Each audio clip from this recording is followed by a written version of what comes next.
ਗੁਰੂ ਨਾਨਕ ਪਦ ਪੰਕਜ ਬੰਦਨ ਪੰਕਜ ਬੰਦਨ ਸਿਮਰੋ ਅੰਗਦ ਦੁਖ ਨਿਕੰਦਨ ਗੁਰੂ ਅਮਰਦਾਸ ਹਿਰਦੈ ਨਿਤ ਧਿਆਉ ਹਿਰਦੈ ਨਿਤ ਧਿਆਉ ਸ਼੍ਰੀ ਗੁਰੂ ਰਾਮਦਾਸ ਗੁਣ ਗਾਉ ਗੁਰੂ ਅਰਜਨ ਬਿਗਨਨ ਕੇ ਨਾਸ਼ਕ ਬਿਗਨਨ ਕੇ ਨਾਸਕ ਸ਼੍ਰੀ ਹਰਿ ਗੋਬਿੰਦ ਸੁਮਤ ਪ੍ਰਕਾਸ਼ਕ ਸ਼੍ਰੀ ਹਰਿ ਰਾਏ ਨਮੋ ਕਰ ਜੋਰੀ ਨਮੋ ਕਰ ਜੋਰੀ ਸ਼੍ਰੀ ਹਰਿ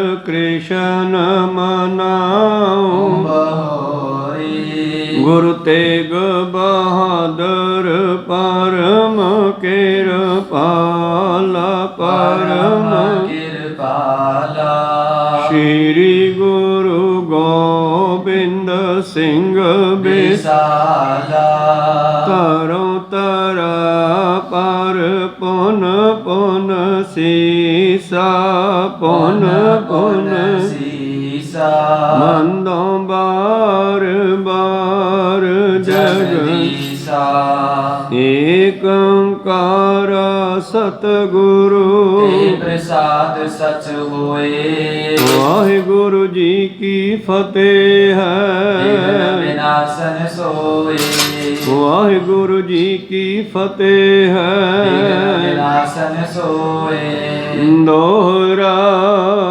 ਧਰਮ ਸਿੰਘ ਨਿਜ ਧਰਮ ਹੈ ਆਪਣੋ ਇਸ਼ਟ ਪ੍ਰਦਾਨ ਆਨ ਧਰਮ ਸਕਲੇ ਨਿਫਲ ਜਾਮੇ ਵੇਦ ਪ੍ਰਮਾਨ ਵਾਹਿਗੁਰੂ ਜੀ ਕਾ ਖਾਲਸਾ ਵਾਹਿਗੁਰੂ ਜੀ ਕੀ ਫਤਿਹ। ਆਓ ਗੁਰੂ ਪਿਆਰੇ ਗੁਰੂ ਸਵਾਰੇ ਸਤਸੰਗੀ ਜਨੋ, ਰੋਜ਼ਾਨਾ ਦੀ ਤਰ੍ਹਾਂ ਪਾਤਸ਼ਾਹ ਜੀ ਕੀ ਅਪਾਰ ਕਿਰਪਾ ਬਖਸ਼ਿਸ਼ ਦਾ ਸਦਕਾ ਪਿਛਲੇ ਪਹਿਰਾਂ ਦੇ ਦੀਵਾਨ ਸਜਾਉਂਦੇ ਹੋਏ ਆਪ ਜੀ ਗੁਰੂ ਚਰਨਾਂ ਵਿਖੇ ਹਾਜ਼ਰੀਆਂ ਲਵਾ ਰਹੇ ਹੋ। ਆਓ ਲੜੀਵਾਰ ਇਤਿਹਾਸ ਦੀ ਕਥਾ ਵਿਚਾਰ ਨਾਲ ਜੁੜਨਾ ਕਰੀਏ ਜੀ। ਆਪਾਂ ਵਿਚਾਰਾਂ ਸਰਵਣ ਕਰ ਰਹੇ ਸੀ ਜਦੋਂ ਧੰਨ ਧੰਨ ਸ੍ਰੀ ਗੁਰੂ ਗੋਬਿੰਦ ਸਿੰਘ ਮਹਾਰਾਜ ਜੀ ਦੀ ਹਜ਼ੂਰੀ ਵਿੱਚ ਇੱਕ ਬ੍ਰਾਹਮਣ ਆਇਆ, ਪੰਡਤ ਆਇਆ, ਉਸਨੇ ਕਥਾ ਕੀਤੀ ਆ ਕੁਰੂਕਸ਼ੇਤਰ ਦੇ ਜੰਗ ਦੀ। ਤੇ ਉੱਥੇ ਇਸ ਗੱਲ ਚੱਲੀ ਵੀ ਪਤਾ ਨਹੀਂ ਮਰਨ ਤੋਂ ਬਾਅਦ ਕਿੱਧਰ ਜਾਂਦਾ, ਕੋਈ ਅੱਗੇ ਕੀ ਬਣਦਾ, ਕੀ ਹੁੰਦਾ, ਕੀ ਨਹੀਂ ਹੁੰਦਾ। ਤਾਂ ਕਵੀ ਜਨ ਬੈਠੇ ਸਨ, ਉਹਨਾਂ ਨੇ ਇਸ ਵਿਸ਼ੇ ਤੇ ਵਿਚਾਰ ਚਰਚਾ ਆਰੰਭ ਕਰ ਦਿੱਤੀ। ਔਰ ਕੱਲ ਆਪਾਂ ਸਰਵਣ ਕਰ ਰਹੇ ਸੀ, ਕੁਝ ਕਵੀਆਂ ਨੇ ਆਪਣੀਆਂ ਆਪਣੀਆਂ ਵਿਚਾਰਾਂ ਦੱਸੀਆਂ। ਭਾਈ ਧਰਮ ਸਿੰਘ ਨਾਮ ਦਾ ਜਿਹੜਾ ਇੱਕ ਸਿੱਖ ਹੈ, ਕਵੀ ਹੈ, ਇਹ ਵੀ ਆਪਣੀ ਵਿਚਾਰ ਦਿੰਦਾ ਹੈ। ਰਹਿੰਦੇ ਕਵੀਆਂ ਦੀਆਂ ਵਿਚਾਰਾਂ ਵੀ ਸਰਵਣ ਕਰਦੇ ਆ। ਉਸ ਤੋਂ ਪਹਿਲਾਂ ਆਪਣੀਆਂ ਅਤੇ ਦੱਸਦੀਆਂ ਗੁਰੂ ਚਰਨਾਂ ਵਿੱਚ ਲਵਾਓ ਹਾਜ਼ਰੀਆਂ। ਗੁਰੂ ਕਾ ਬਖਸ਼ਿਆ ਫਤਿਹ ਦਾ ਨਾਅਰਾ ਕਰੋ ਬੁਲੰਦ ਗੱਜ ਕੇ ਆਖੋ ਜੀ ਵਾਹਿਗੁਰੂ ਜੀ ਕਾ ਖਾਲਸਾ ਵਾਹਿਗੁਰੂ ਜੀ ਕੀ ਫਤਿਹ। ਦੋਹਰਾ ਧਰਮ ਸਿੰਘ ਨਿਜ ਧਰਮ ਹੈ ਆਪਣੋ ਇਸ਼ਟ ਪ੍ਰਦਾਨ। ਧੰਨ ਧੰਨ ਸਾਹਿਬ ਸ੍ਰੀ ਗੁਰੂ ਗੋਬਿੰਦ ਸਿੰਘ ਮਹਾਰਾਜ ਜੀ ਦੇ ਪਵਿੱਤਰ ਹਜ਼ੂਰੀ ਵਿੱਚ ਬੈਠੇ ਹੋਏ ਇਹਨਾਂ ਕਵੀਆਂ ਦੇ ਵਿੱਚੋਂ ਇੱਕ ਕਵੀ ਹੈ ਧਰਮ ਸਿੰਘ। ਉਹ ਕਹਿਣ ਲੱਗਿਆ ਕਿ ਹਰ ਮਨੁੱਖ ਨੂੰ ਆਪਣੇ ਧਰਮ ਦੇ ਵਿੱਚ ਰਹਿਣਾ ਚਾਹੀਦਾ। ਸਾਨੂੰ ਆਪਣੇ ਧਰਮ ਨੂੰ ਪ੍ਰਧਾਨ ਵੱਡਾ ਮੰਨਣਾ ਚਾਹੀਦਾ। ਜਿਸ ਤਰ੍ਹਾਂ ਗੁਰੂ ਪਿਆਰਿਓ ਸਤਿਗੁਰੂ ਪਾਤਸ਼ਾਹ ਜੀ ਕਹਿੰਦੇ ਹਨ ਕਿ ਆਪਣਾ ਧਰਮ ਵੱਡਾ ਹੈ, ਸਭ ਨੂੰ ਆਪੋ ਆਪਣੇ ਧਰਮ ਵਿੱਚ ਰਹਿਣਾ ਚਾਹੀਦਾ। ਕਿਸੇ ਮੁਸਲਮਾਨ ਵੀਰ ਨੇ ਗੁਰੂ ਗੋਬਿੰਦ ਸਿੰਘ ਜੀ ਨੂੰ ਪੁੱਛਿਆ ਜੀ ਧਰਮ ਕਿਹੜਾ ਚੰਗਾ, ਤੁਹਾਡਾ ਚੰਗਾ ਜਾਂ ਸਾਡਾ ਚੰਗਾ? ਤੇ ਸਤਿਗੁਰੂ ਪਾਤਸ਼ਾਹ ਕਹਿੰਦੇ ਹਮਕੋ ਹਮਾਰਾ ਖੂਬ ਤੁਮਕੋ ਤੁਮਾਰਾ ਖੂਬ। ਤੁਹਾਨੂੰ ਆਪਣੇ ਧਰਮ ਵਿੱਚ ਰਹਿਣਾ ਚਾਹੀਏ ਤੇ ਸਾਨੂੰ ਸਾਡਾ ਧਰਮ ਪਿਆਰਾ ਹੈ। ਔਰ ਇਸ ਤਰ੍ਹਾਂ ਸਤਿਗੁਰੂ ਪਾਤਸ਼ਾਹ ਜੀ ਸਾਨੂੰ ਇਹ ਵੀ ਸੁਚੇਤ ਕਰਦੇ ਆ ਸਵਈਆਂ ਦੇ ਵਿੱਚੋਂ ਕਿ ਜਿਹੜਾ ਗੁਰੂ ਨਾਨਕ ਜੀ ਦੀ ਸਿੱਖ ਮੱਤ ਵਿੱਚ ਆ ਗਿਆ ਜਾਂ ਜਿਹੜਾ ਗੁਰੂ ਨਾਨਕ ਦੇ ਸਿੱਖ ਦੇ ਘਰ ਪੈਦਾ ਹੋਇਆ, ਜਾਂ ਜਿਹੜਾ ਗੁਰੂ ਨਾਨਕ ਪਾਤਸ਼ਾਹ ਜੀ ਦੇ ਧਰਮ ਨੂੰ ਅਪਣਾਇਆ ਜਿਸ ਨੇ, ਉਹਦੇ ਵਾਸਤੇ ਇਹੀ ਧਰਮ ਸਭ ਤੋਂ ਵੱਡਾ ਹੈ। ਭਾਵੇਂ ਕਿ ਅਸੀਂ ਮਾੜਾ ਕਿਸੇ ਨੂੰ ਨਹੀਂ ਕਹਿਣਾ, ਪਰ ਪਿਆਰ ਆਪਣੇ ਧਰਮ ਨੂੰ ਕਰਨਾ ਹੈ। ਇਸੇ ਵਿਸ਼ੇ ਤੇ 10ਵੇਂ ਪਾਤਸ਼ਾਹ ਜੀ ਵੀ ਕਹਿੰਦੇ ਹਨ ਕਿ ਠੀਕ ਹੈ, ਹਿੰਦੂ ਮਤ ਵਾਲੇ ਰਾਮ ਕ੍ਰਿਸ਼ਨ ਆਦਿ ਇਹਨਾਂ ਅਵਤਾਰਾਂ ਨੂੰ ਵੱਡਾ ਮੰਨਦੇ ਆ, ਮੰਨੀ ਜਾਣ, ਔਰ ਆਪਣੇ ਵੇਦਾਂ ਪੁਰਾਣਾ ਗ੍ਰੰਥਾਂ ਨੂੰ ਵੱਡਾ ਮੰਨਦੇ ਆ, ਮੰਨੀ ਜਾਣ, ਉਹਨਾਂ ਦਾ ਧਰਮ ਹੈ। ਪਰ ਸਾਡਾ ਕੀ ਧਰਮ ਹੈ? ਕਿਸ਼ਨ ਵਿਸ਼ਨ ਕਬਹੂ ਨ ਧਿਆਉ, ਕਾਨ ਸੁਣੇ ਪਹਿਚਾਨ ਨ ਤਿਨਸਿਓ। ਮੈਂ ਹੋਰ ਕਿਸੇ ਨੂੰ ਨਹੀਂ ਮੰਨਦਾ, ਮੇਰੇ ਕੰਨ ਜਿਹੜੇ ਹਨ ਇੱਕ ਸ਼ਬਦ ਨੂੰ ਸੁਣ ਰਹੇ ਆ, ਆਵਾਜ਼ ਨੂੰ ਸੁਣ ਰਹੇ ਆ, ਭਾਵੇਂ ਕਿ ਉਹਦਾ ਜਾਣ ਪਛਾਣ ਨਹੀਂ, ਭਾਵ ਉਹਦਾ ਸਰੂਪ ਨਹੀਂ ਹੈ ਮੈਂ ਦੇਖ ਰਿਹਾ, ਉਹਦੀ ਆਵਾਜ਼ ਆ ਰਹੀ ਹੈ। ਮੈਂ ਨਾ ਗਣੇਸ਼ਾ ਪ੍ਰਥਮ ਮਨਾਉ, ਕਿਸ਼ਨ ਵਿਸ਼ਨ ਕਬਹੂ ਨ ਧਿਆਉ, ਕਾਨ ਸੁਣੇ ਪਹਿਚਾਨ ਨਾ ਤਿਨਸੋਂ। ਜਿਵੇਂ ਸ਼ਬਦ ਦਾ ਕੋਈ ਸਰੀਰ ਸਰੂਪ ਨਹੀਂ ਬਣਦਾਗਾ, ਪਰ ਸੁਣਦਾ ਹੈ। ਤੇ ਸਤਿਗੁਰਾਂ ਨੇ ਸ਼ਬਦ ਨੂੰ ਹੀ ਸਾਡਾ ਗੁਰੂ ਦੱਸਿਆ। ਕਾਨ ਸੁਣੇ ਪਹਿਚਾਨ ਨਾ ਤਿਨਸਿਓ, ਲਿਵ ਲਾਗੀ ਮੋਰੀ ਪਗ ਇਨਸਿਓ। ਬਾਬੇ ਨਾਨਕ ਨੂੰ ਪੁੱਛਿਆ ਮੁਸਲਮਾਨ ਪੀਰਾਂ ਪਕੰਬਰਾਂ ਨੇ, ਫਕੀਰਾਂ ਨੇ, ਸੱਖਰ ਪੱਖਰ ਦੀ ਜਗ੍ਹਾ ਦੇ ਉੱਤੇ ਬੈਠੇ ਜਦ ਹਨ, ਸੱਖਰ ਪੱਖਰ ਦੀ ਜਗ੍ਹਾ ਦੇ ਉੱਤੇ ਮੱਕੇ ਨੂੰ ਜਾਣ ਵਾਸਤੇ ਉਸ ਮਾਨੋ ਬੰਦਰਗਾਹ ਤੇ ਬੈਠੇ ਆ। ਉੱਥੇ ਬਹਾਵਲਦੀਨ ਵਰਗੇ ਪੀਰ ਕਹਿੰਦੇ ਹਨ ਕਿ ਪੁੱਛਣ ਫੁੱਲ ਕਿਤਾਬ ਨੂੰ, ਹਿੰਦੂ ਵੱਡਾ ਕਿ ਮੁਸਲਮਾਨ ਹੋਈ। ਧੰਨ ਗੁਰੂ ਨਾਨਕ ਪਾਤਸ਼ਾਹ ਜੀ ਕਹਿੰਦੇ, ਬਾਬਾ ਆਖੇ ਹਾਜੀਆਂ ਸ਼ੁਭ ਅਮਲਾਂ ਬਾਝੋ ਦੋਨੋਂ ਰੋਈ। ਧਰਮ ਸਭ ਚੰਗੇ ਹਨ ਆਪੋ ਆਪਣੇ ਥਾਂ ਤੇ। ਜਿਹੜੇ ਵੀ ਧਰਮ ਵਿੱਚ ਪੈਦਾ ਹੋਇਆ ਆਪਣੇ ਧਰਮ ਨੂੰ ਗ੍ਰਹਿਣ ਕਰੇ, ਉਹਦੇ ਮੁਤਾਬਕ ਚੱਲੇ ਔਰ ਚੰਗੇ ਕਰਮ ਕਰੇ।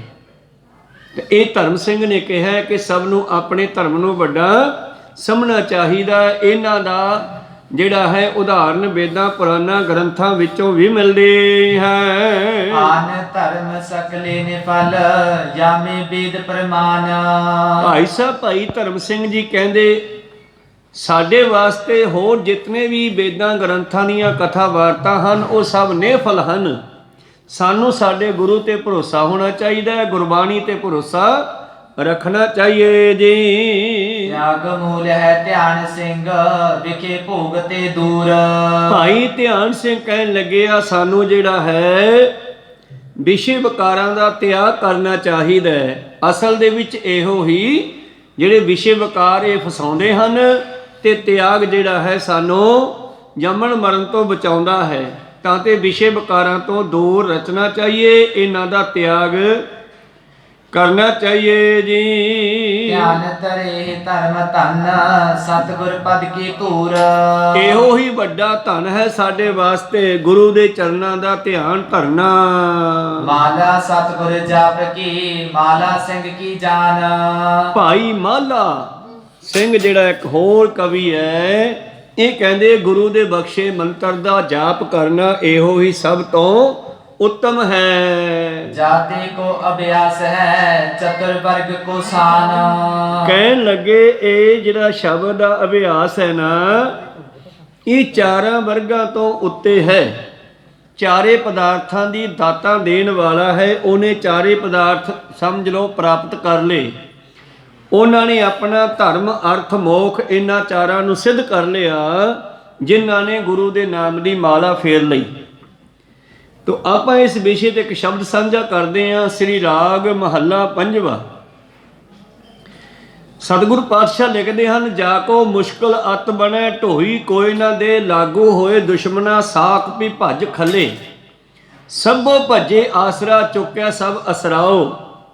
ਜਦੋਂ ਐਸਾ ਸਾਡੇ ਜੀਵਨ ਦੇ ਵਿੱਚ ਕੋਈ ਸਮਾਂ ਆ ਜਾਵੇ, ਜੀਵਨ ਬੜਾ ਮੁਸ਼ਕਲ ਹੋ ਜਾਵੇ ਜਿਉਣਾ, ਦੁਸ਼ਮਣ ਤਾਂ ਦੁਸ਼ਮਣ, ਰਿਸ਼ਤੇਦਾਰ ਵੀ ਐਂਟੀ ਹੋ ਜਾਣ, ਲਾਗੂ ਹੋਏ ਦੁਸ਼ਮਣਾ, ਸਾਖ ਵੀ ਭੱਜ ਖਲੇ, ਰਿਸ਼ਤੇਦਾਰ ਵੀ ਐਂਟੀ ਹੋ ਜਾਣ, ਉਹ ਵੀ ਨਾ ਪੁੱਛਣ ਬਈ ਕੀ ਹਾਲ ਹੈ ਤੇਰਾ। ਜਦੋਂ ਕੋਈ ਵੀ ਸਾਡੀ ਪਰਵਾਹ ਨਾ ਕਰੇ ਤੇ ਸਾਡੇ ਤੇ ਔਖਾ ਸਮਾਂ ਆ ਜਾਵੇ, ਸਿੱਖੋ ਉਦੋਂ ਪਰਮੇਸ਼ਰ ਨੂੰ ਯਾਦ ਕਰ ਲਈਏ ਤੇ ਤੱਤੀ ਵਾਹ ਨਹੀਂ ਲੱਗ ਸਕਦੀ। ਕੋ ਸਤਨਾਮ ਸ੍ਰੀ। ਭਾਈ ਸਾਹਿਬ ਕਹਿ ਰਹੇ ਆ, ਗੁਰੂ ਦਾ ਬਖਸ਼ਿਆ ਹੋਇਆ ਜਾਪ ਹੀ ਸਾਡੇ ਵਾਸਤੇ ਸਭ ਕੁਝ ਹੈ।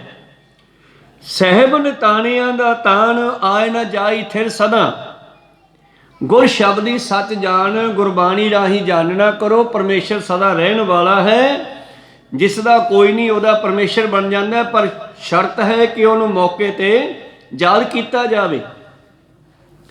ਜੇ ਕੋ ਹੋਵੇ ਦੁਬਲਾ ਨੰਗ ਭੋਕੀ ਪੀਰ, ਦਮੜਾ ਪੱਲੇ ਨਾ ਪਵੇ ਨਾ ਕੋ ਦੇਵੇ ਧੀਰ।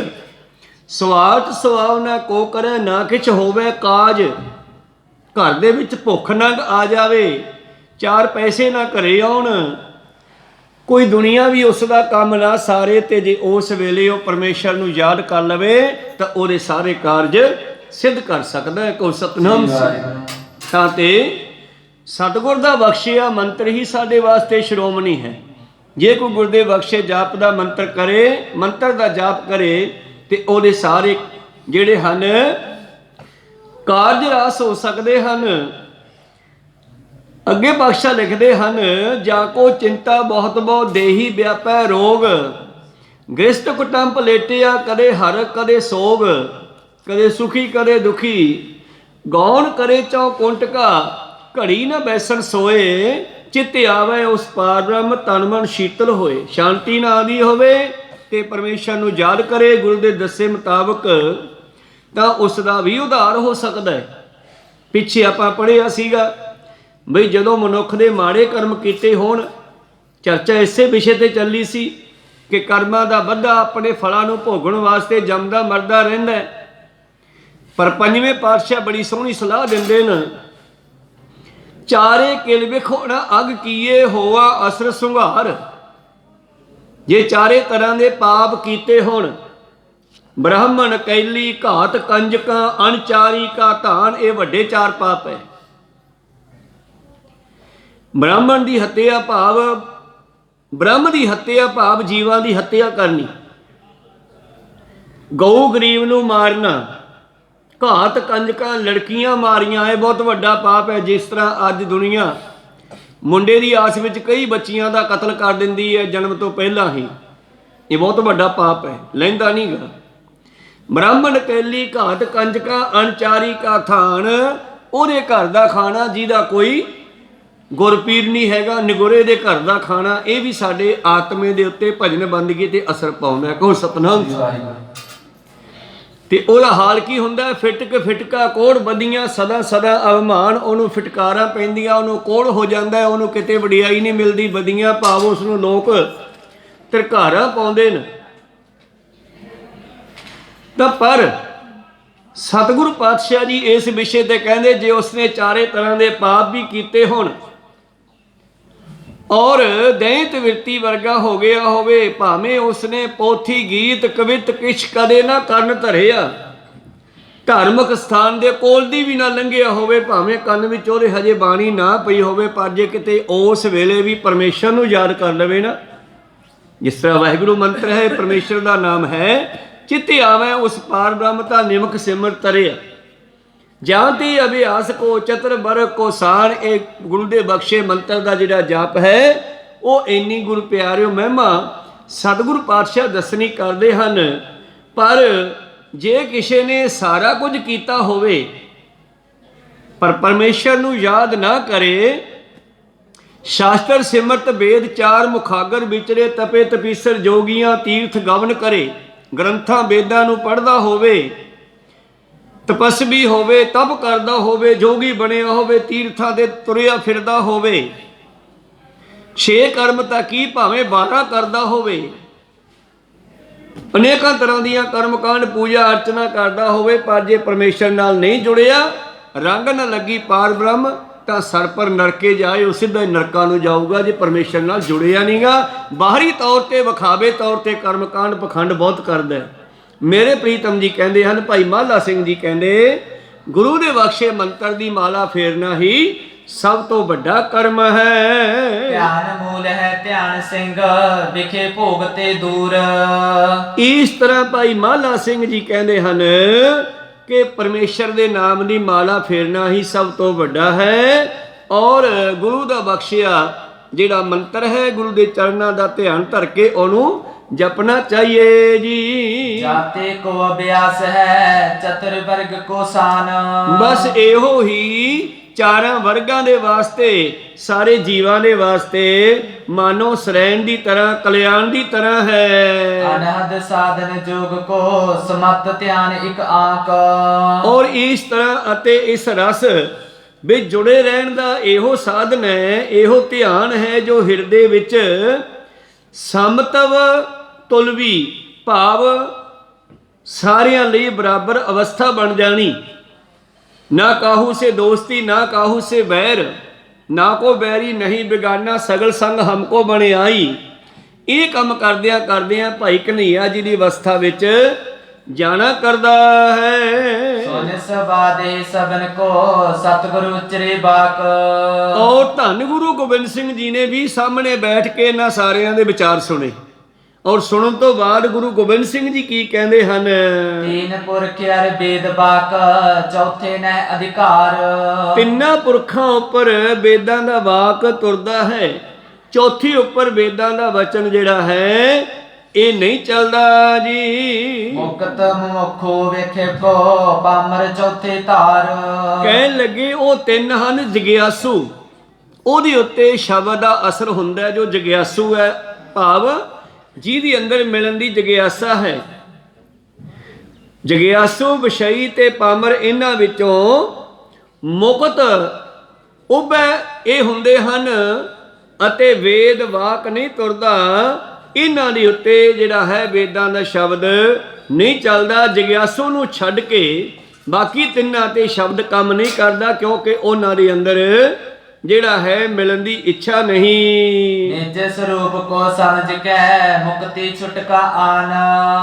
ਔਰ ਜਿਸ ਨੇ ਗੁਰੂ ਦੇ ਨਾਲ ਜੁੜ ਕਰਕੇ ਆਪਣੇ ਨਿਜ ਸਰੂਪ ਨੂੰ ਜਾਣ ਲਿਆ, ਨਿਜ ਸਰੂਪ ਕੋ ਸਮਝ ਕੇ ਆਪਣੇ ਆਪੇ ਨੂੰ ਜਾਣ ਕਰਕੇ ਪਰਮੇਸ਼ਰ ਨਾਲ ਜੁੜ ਗਿਆ, ਉਹ ਛੁੱਟ ਗਿਆ, ਉਹਦੀ ਮੁਕਤੀ ਹੋ ਗਈ ਜੀ। ਮੌਕੇ ਕੋ ਸੰਸਾਰੇ ਹੈ ਮਮੁਖੋ ਖੋਜਨ ਥਾਨ। ਇਸ ਤਰ੍ਹਾਂ ਧੰਨ ਧੰਨ ਸ੍ਰੀ ਗੁਰੂ ਗੋਬਿੰਦ ਸਿੰਘ ਜੀ ਮਹਾਰਾਜ ਕਹਿਣ ਲੱਗੇ ਇਹ ਗੱਲਾਂ ਖੋਜ ਦੇ ਵਿੱਚ ਜੋ ਲੱਗਾ ਰਹਿੰਦਾ ਜਗਿਆਸੂ ਮੁਮੁਖੀ ਭਾਵ ਜਗਿਆਸੂ, ਇਹ ਗੱਲਾਂ ਉਹਨਾਂ ਦੇ ਵਾਸਤੇ ਹਨ ਕਿ ਮੈਂ ਕੀ ਹਾਂ, ਸੰਸਾਰ ਕੀ ਹੈ, ਇਹਨਾਂ ਚੀਜ਼ਾਂ ਦੀ ਜਾਣਕਾਰੀ ਲੈਣੀ, ਨਿਜ ਸਰੂਪ ਨੂੰ ਸਮਝਣਾ। ਵਿਖੇ ਵਿਦ ਸਭ ਵੇਦ ਕਰ ਤਿਆਗੇ ਸਕਲ ਨਖੇਦ। ਇਸ ਕਰਕੇ ਵਖਈ ਕੌਣ ਹੈ, ਜਗਿਆਸੂ ਕੌਣ ਹੈ? ਜਿਸ ਦੀ ਅੰਦਰ ਇਹ ਜਾਣਨ ਦੀ ਇੱਛਾ ਲੱਗੀ ਰਹਿੰਦੀ ਹੈ ਕਿ ਮੈਂ ਕੌਣ ਹਾਂ, ਕਿੱਥੋਂ ਆਇਆ, ਕੀ ਲੈਣ ਆਇਆ, ਵਿਸ਼ੇ ਵਿਕਾਰਾਂ ਦੇ ਭੋਗ ਤੋਂ ਉੱਚੇ ਉੱਠ ਜਾਂਦਾ ਹੈ ਔਰ ਗ੍ਰੰਥਾਂ ਦੇ ਵੇਦਾਂ ਦੇ ਸ਼ਬਦਾਂ ਨੂੰ ਸਮਝਣਾ ਕਰਦਾ, ਉਹ ਹੈ ਜਗਿਆਸੂ। ਤੇ ਜਿਹੜਾ ਵਿਸ਼ੇ ਵਿਕਾਰਾਂ ਨੂੰ ਭੋਗਦਾ ਹੈ, ਪਾਤਸ਼ਾਹ ਜੀ ਕਹਿਣ ਲੱਗੇ ਵਿਸ਼ੇ ਭੋਗ ਵਾਂਸ਼ਾ ਅਦਕ, ਇਹ ਕੌਣ ਹੈ? ਵਿਖਈ ਭਾਵ ਵਿਸ਼ੇ ਵਿਕਾਰੀ ਜਿਹਨੂੰ ਆਪਾਂ ਕਹਿੰਦੇ ਆ ਵਿਸ਼ਈ, ਭਾਵ ਜ਼ਹਿਰ ਦੇ ਵਿੱਚ ਪ੍ਰਵਿਰਤ ਹੈ ਜਿਹਦੀ ਸੁਰਤ ਜਿਹੜੀ ਆ ਮਲੇਸ਼ ਬੁੱਧੀ। ਮਲੇਸ਼ ਦਾ ਅਰਥ ਕੇਵਲ ਮੁਸਲਮਾਨ ਨਹੀਂ ਹੈ, ਮਲੇਸ਼ ਦਾ ਮਤਲਬ ਹੈ ਮਲ ਦੀ ਇੱਛਾ ਰੱਖਣ ਵਾਲਾ, ਭਾਵ ਮਾੜੇ ਕੰਮਾਂ ਦੀ ਸੋਚ ਰੱਖਣ ਵਾਲਾ, ਠੱਗੀਆਂ ਚੋਰੀਆਂ ਦੀ, ਵਿਸ਼ੇ ਵਿਕਾਰ ਭੋਗਣ ਦੀ, ਨਸ਼ੇ ਖਾਣ ਦੀ, ਸ਼ਰਾਬਾਂ ਪੀਣ ਦੀ, ਨਿੰਦਿਆ ਚੁਗਲੀ ਕਰਨ ਦੀ, ਇਹ ਸਾਰੇ ਵਿਸ਼ਈ ਰੂਪ ਦੇ ਵਿੱਚ ਆ ਜਾਂਦੇ ਹਨ। ਵਿਸ਼ਈ ਵਿਧੀ ਸਾ ਵੇਦ ਕਰ ਤਿਆਗੇ ਸਕਲ ਨਖੇਦ, ਇਹਨਾਂ ਸਾਰਿਆਂ ਨੂੰ ਜੋ ਤਿਆਗਦਾ ਹੈ। ਵਿਖੇ ਭੋਗ ਬਾਚਾ ਅਧਿਕ ਸਮਝਤ ਸੁਨ ਕਰ ਭੇਦ। ਔਰ ਜੋ ਜਗਿਆਸੂ ਬਣ ਕਰਕੇ ਗੁਰੂ ਦੇ ਸ਼ਬਦ ਨੂੰ ਸਮਝ ਕੇ ਜੋ ਤਿਆਗਣ ਵਾਲੀ ਚੀਜ਼ ਹੈ ਉਸ ਨੂੰ ਤਿਆਗਣਾ ਕਰੇ ਜੀ। ਵਿਖੇ ਭੋਗ ਨੈ ਤਜ ਸਕੈ ਵਿਦ ਕਰ ਤੋ ਅਲਸਾਏ। ਪਾਮਰ ਕੌਣ ਹੈ? ਕਹਿੰਦੇ ਉਹ ਹੈ ਜਿਹੜਾ ਸਭ ਕੁਝ ਜਾਣਦਿਆਂ ਹੋਇਆਂ ਵੀ ਗਲਤੀਆਂ ਨੂੰ ਸੁਧਾਰੇ ਨਾ। ਪਾਮਰ ਕੌਣ ਹੈ? ਵਿਖੇ ਭੋਗ ਨਾ ਤਸਕੈ ਵਿਦ ਕਰਤੇ ਅਲਸਾਏ, ਭਾਵ ਅੱਜ ਕੱਲ ਕਰਦੇ ਆ ਸਾਰਾ ਜੀਵਨ ਬਤੀਤ ਕਰ ਦੇਵੇ, ਮਾੜੇ ਕੰਮਾਂ ਨੂੰ ਛੱਡੇ ਨਾ, ਉਸ ਨੂੰ ਪਾਮਰ ਕਹਿੰਦੇ ਹਨ। ਮੈਂ ਉਪਾਸਨਾ ਕਾਮ ਬਿਨ ਪਾਮਰ ਧੁਮ ਵਿਹਾਏ। ਔਰ ਜਿਸ ਦੇ ਅੰਦਰ ਕੇਵਲ ਤੇ ਕੇਵਲ ਉਪਾਸਨਾ ਤੇ ਭਗਤੀ ਹੁੰਦੀ ਹੈ ਨਾ, ਪਰ ਇਹ ਪਾਮਰ ਦੇ ਅੰਦਰ ਭਗਤੀ ਚੱਲਦੀ ਆ ਕਾਮ ਵਾਸ਼ਨਾ ਦੀ, ਉਹਦਾ ਧਿਆਨ ਕਾਮ ਦੇ ਵਿੱਚ ਰਹਿੰਦਾ, ਵਾਸ਼ਨਾ ਵਿੱਚ ਰਹਿੰਦਾ ਹੈ, ਉਸ ਨੂੰ ਪਾਮਰ ਕਹਿੰਦੇ ਹਨ। ਉਹਦੀ ਸਾਰੀ ਉਮਰ ਧੂਮ ਹੁੰਦਾ, ਧੂਆਂ, ਧੁੰਦ, ਜਿਵੇਂ ਧੁੰਦ ਵਿੱਚ ਦਿਸਦਾ ਨਹੀਂਗਾ, ਪਾਮਰ ਨੂੰ ਕਹਿੰਦੇ ਉਸੇ ਤਰ੍ਹਾਂ ਆਪਣਾ ਜੀਵਨ ਅਗਿਆਨਤਾ ਦੀ ਧੁੰਦ ਵਿੱਚ ਹੀ ਖਤਮ ਕਰ ਲੈਂਦਾ ਹੈ। ਲੱਗੇ ਜਾਏ ਕੋ ਭਾਵਨਾ ਸੂਝਾ ਮਰਨਾ ਆਜ। ਉਹ ਜਿਸ ਨੂੰ ਇਹ ਸਮਝ ਆ ਜਾਵੇ, ਮਰਨ ਦੀ ਸੋਝੀ ਆ ਜਾਵੇ ਕਿ ਅੱਜ ਜਾਂ ਕੱਲ ਮਰ ਜਾਣਾ ਹੈ। ਗਿਆਨ ਸਮਝਿਆ ਪਾਲਕਿਓ ਭੇਟਿਓ ਗੁਰੂ ਸਮਾਜ। ਔਰ ਜਿਸ ਨੇ ਇਸ ਗਿਆਨ ਨੂੰ ਜਾਣ ਕੇ ਫਿਰ ਆਪਣੇ ਆਪੇ ਦੀ ਖੋਜ ਸ਼ੁਰੂ ਕਰ ਦਿੱਤੀ ਔਰ ਗੁਰੂ ਦੀ ਸੰਗਤ ਵਿੱਚ ਜਾਣਾ ਸ਼ੁਰੂ ਕਰ ਲੈਂਦਾ ਹੈ। ਜੈਸੀ ਜੈਸੀ ਵਾਸਨਾ ਤੈਸਾ ਚਿਤ ਤਰੰਗ। ਇਹ ਸਾਡਾ ਮਨ ਜਿਹੜਾ, ਇਹਦੇ ਵਿੱਚੋਂ ਵੀ ਅਨੇਕਾਂ ਲਹਿਰਾਂ ਉੱਠਦੀਆਂ, ਜਿਵੇਂ ਸਮੁੰਦਰ ਚੋਂ ਲਹਿਰਾਂ ਉੱਠਦੀਆਂ।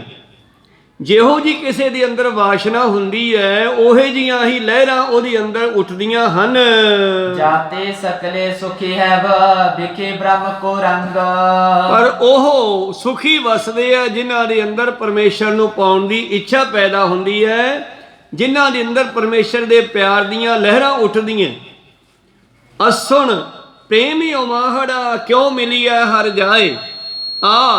ਜੇ ਤੈਨੂੰ ਇੱਛਾ ਪੈਦਾ ਹੋਈ ਹੈ ਪਰਮੇਸ਼ਰ ਨੂੰ ਮਿਲਣ ਦੀ ਕਿ ਮੈਂ ਉਹਨੂੰ ਕਿਵੇਂ ਮਿਲਾਂ, ਤੇ ਫਿਰ ਤੈਨੂੰ ਮੈਂ ਦੱਸਾਂ।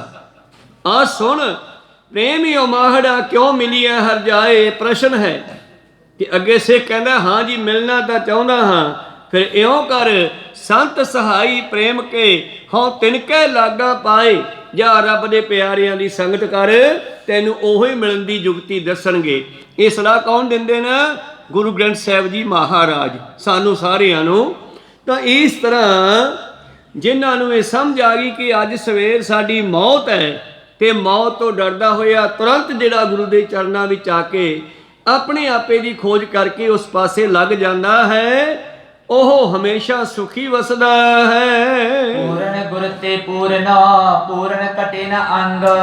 ਔਰ ਇਹ ਪ੍ਰੇਮ ਦੇ ਰੰਗ ਵਿੱਚ ਰੰਗ ਕੇ ਪੂਰੇ ਗੁਰੂ ਦੇ ਨਾਲ ਜੁੜ ਜਾਂਦਾ ਹੈ, ਜਗਿਆਸੂ ਨੂੰ ਵੀ ਪੂਰਨ ਕਰ ਦਿੰਦਾ ਹੈ। ਪਾਤਸ਼ਾਹ ਦਾ ਬਚਨ ਹੈ ਨਾ, ਨਾਨਕ ਕੱਚੜਿਆਂ ਸਿਓ ਤੋੜ ਢੂੰਡ ਸੱਜਣ ਸੰਤ ਪੱਕਿਆ। ਓਏ ਜੀਵੰਦੇ ਵਿਛੜੇ ਓਏ ਮੋਇਆ ਨਾ ਜਾਹੀ ਛੋੜ। ਮੈਂ ਤੈਨੂੰ ਦੱਸਦਾ, ਤੂੰ ਕੱਚਿਆਂ ਦੀ ਸੰਗਤ ਛੱਡ ਕੇ ਕਿਸੇ ਪੱਕੇ ਦੀ ਰੰਗੇ ਹੋਏ ਦੀ ਸੰਗਤ ਕਰ ਲੈ। ਇਹ ਸੰਸਾਰ ਨੇ ਤਾਂ ਤੈਨੂੰ ਜਿਉਂਦੇ ਨੂੰ ਛੱਡ ਜਾਣਾ ਹੈ, ਤੇ ਉਸ ਨੇ ਤੈਨੂੰ ਮਰਨ ਤੋਂ ਬਾਅਦ ਵੀ ਸਾਂਭਣਾ ਹੈ। ਕਹੋ ਸਤਿਨਾਮ।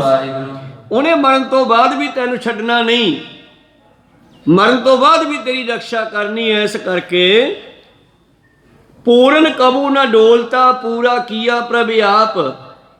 ਪਰਮੇਸ਼ਰ ਪੂਰਾ, ਪਰਮੇਸ਼ਰ ਦੇ ਸਰੂਪ ਗੁਰੂ ਪੂਰੇ, ਔਰ ਇਹਨਾਂ ਪੂਰੇ ਗੁਰੂਆਂ ਦੇ ਲੜ ਲੱਗੇ ਸਿੱਖ ਵੀ ਪੂਰੇ ਹੋਏ।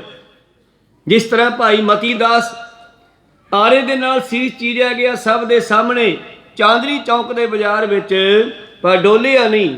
ਪੂਰਨ ਕਬੂ ਨਾ ਡੋਲਤਾ, ਕਿਉਂਕਿ ਪੂਰੇ ਨੇ ਉਹਨੂੰ ਪੂਰਾ ਕਰ ਦਿੱਤਾ ਹੈ। ਗੁਰੂ ਸਾਹਿਬ ਦੀ ਕਿਰਪਾ ਹੋ ਗਈ ਉਹਨਾਂ ਤੇ, ਜਿਨ੍ਹਾਂ ਨੇ ਮੌਤ ਨੂੰ ਸਾਹਮਣੇ ਦੇਖ ਕੇ ਵੀ ਹੱਸਦਿਆਂ ਹੋਇਆਂ ਸਰੀਰ ਨੂੰ ਤਿਆਗਣਾ ਕੀਤਾ, ਉਹ ਕਦੇ ਡੋਲਦੇ ਨਹੀਂ। ਤਾਂ ਪੂਰਨ ਗੁਰੂ ਤੇ ਪੂਰਨ, ਪੂਰੇ ਗੁਰੂ ਨੂੰ ਮਿਲ ਕੇ ਅਸੀਂ ਪੂਰੇ ਹੋ ਸਕਦੇ ਹਾਂ।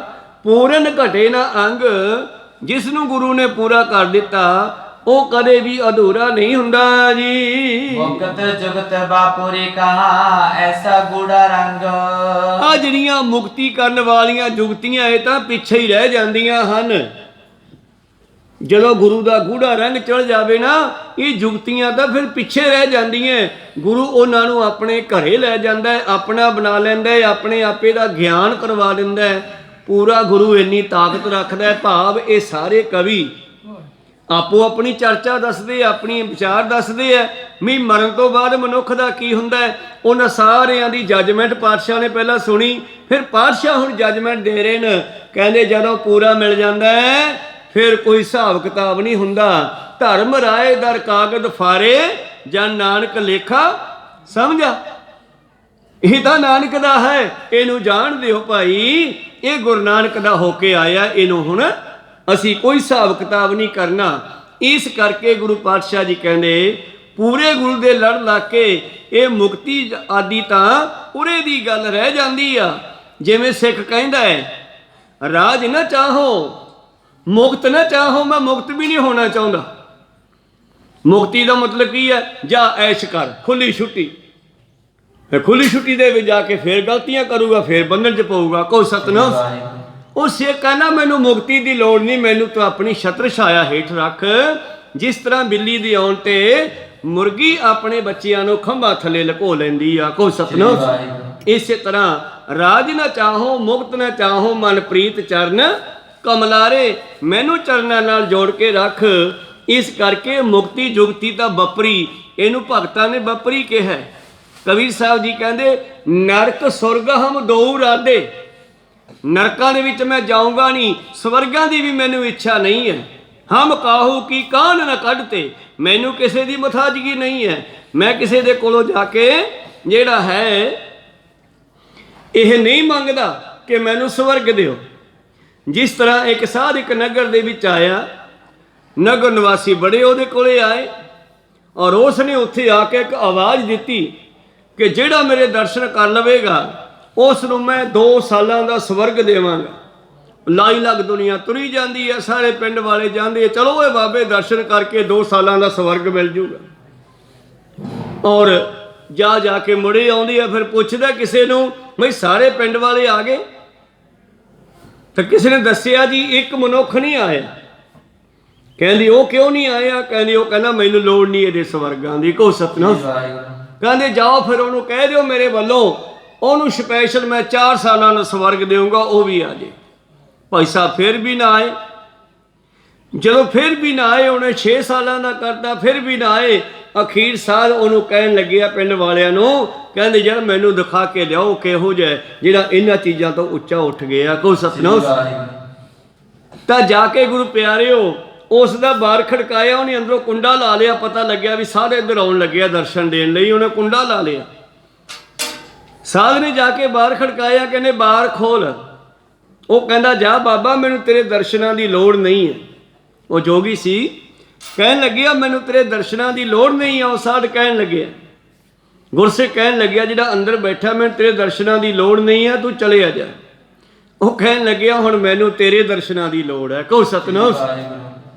ਜਿਸ ਗੁਰੂ ਦੇ ਨਾਲ ਤੂੰ ਜੁੜਿਆ ਹੈ, ਜਿਸ ਨੇ ਤੈਨੂੰ ਇਹਨਾਂ ਭਰਮਾਂ ਤੋਂ ਉੱਚਾ ਚੱਕ ਦਿੱਤਾ ਹੈ, ਮੈਨੂੰ ਵੀ ਉਸ ਗੁਰੂ ਦੇ ਨਾਲ ਮਿਲਾਉਣਾ ਕਰ।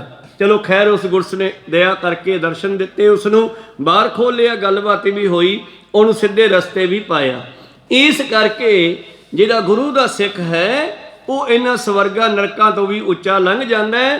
ਕਬੀਰ ਸਾਹਿਬ ਜੀ ਦਾ ਇਹ ਬਚਨ ਹੈ, ਨਰਕ ਸੁਰਗ ਹਮ ਦੋ ਰਾਦੇ, ਹਮ ਕਾਹੂ ਕੀ ਕਾਨ ਨ ਕੱਢਤੇ, ਆਪਣੇ ਗੁਰ ਪ੍ਰਸਾਦੇ। ਪਾਵਨ ਤਤ ਸਭ ਪਹਿਨ ਜਬ, ਮਰਨਾ ਕਹਤੇ ਮੂੜ। ਧੰਨ ਗੁਰੂ ਗੋਬਿੰਦ ਸਿੰਘ ਜੀ ਕਹਿੰਦੇ ਜਿਹੜੇ ਮੂਰਖ ਇਸ ਚੀਜ਼ ਨੂੰ ਮੌਤ ਕਹਿੰਦੇ ਆ, ਮਰਨਾ ਕਹਿੰਦੇ ਆ ਨਾ, ਇਹਦੇ ਵਿੱਚ ਕੀ ਹੁੰਦਾ ਭਲਾ? ਪਾਵਨ ਤਤ ਜਿਹੜਾ ਹੈ ਉਹ ਸਰੀਰ ਚੋਂ ਨਿਕਲ ਜਾਂਦਾ ਹੈ। ਸੰਜੋਗੀ ਸੋ ਪਨ ਜਿਮ, ਗੜੀ ਵਾਸ਼ਨਾ ਗੂੜ। ਔਰ ਫਿਰ ਉਹ ਜਿਹੜਾ ਪਾਵਨ ਤਤ ਹੈ ਭਾਵ ਰੂਹ ਹਵਾ ਦੇ ਰਾਹੀਂ ਕਿੱਥੇ ਜਾਂਦੀ ਹੈ? ਜਿੱਥੋਂ ਦੀ ਸੰਜੋਗ ਕਾਰਨ ਵਾਸ਼ਨਾ ਬਣਾ ਲਈ ਹੈ ਸੁਪਨੇ ਦੀ ਨਿਆਈ। ਆਪਾਂ ਘਰੇ ਪਏ ਹੁੰਨੇ ਆ, ਸੁਪਨੇ ਵਿੱਚ ਸਾਡੀ ਰੂਹ ਜਾਂਦੀ ਆ। ਜਿਨ੍ਹਾਂ ਨੂੰ ਸੁਪਨੇ ਵੇਖੇ ਆ ਉਹਨਾਂ ਨੂੰ ਪਤਾ ਹੀ ਹੈ ਵੀ ਸੁਪਨੇ ਵਿੱਚ ਪਤਾ ਨਹੀਂ ਕਿੱਥੇ ਕਿੱਥੇ ਆਪਾਂ ਤੁਰੇ ਫਿਰਦੇ ਆ। ਜਿਹੋ ਜੀ ਵਾਸ਼ਨਾ ਗੂੜੀ ਹੁੰਦੀ ਆ ਉਹੋ ਜਿਹਾ ਸੁਪਨਾ ਆਉਂਦਾ। ਜ਼ਿਮੀਂਦਾਰ ਨੂੰ ਪੱਕੀਆਂ ਕਣਕਾਂ ਦੇ ਕਣਕਾਂ ਵੱਢਣ ਦਾ ਸੁਪਨਾ ਹੀ ਆਉਂਦਾ। ਕੋਈ ਕਿਉਂਕਿ ਉਹਦਾ ਉੱਥੇ ਮੋਹ ਲੱਗਿਆ ਹੋਇਆ, ਪਿਆਰ ਹੈ, ਪ੍ਰੇਮ ਹੈ, ਪਿਛਲੇ 6 ਮਹੀਨਿਆਂ ਤੋਂ ਪਾਲੀ ਹੈ। ਤਾਂ ਇਸੇ ਤਰ੍ਹਾਂ ਬਾਣੀ ਪੜ੍ਹਨ ਵਾਲੇ ਨੂੰ ਬਾਣੀ ਦੇ ਸੁਪਨੇ ਆਉਣਗੇ। ਉਸੇ ਤਰ੍ਹਾਂ ਹੀ ਇਹ ਤਾਂ ਇੱਕ ਉਦਾਹਰਨ ਹੈਗੀ ਜਿਉਂਦੇ ਦੀ।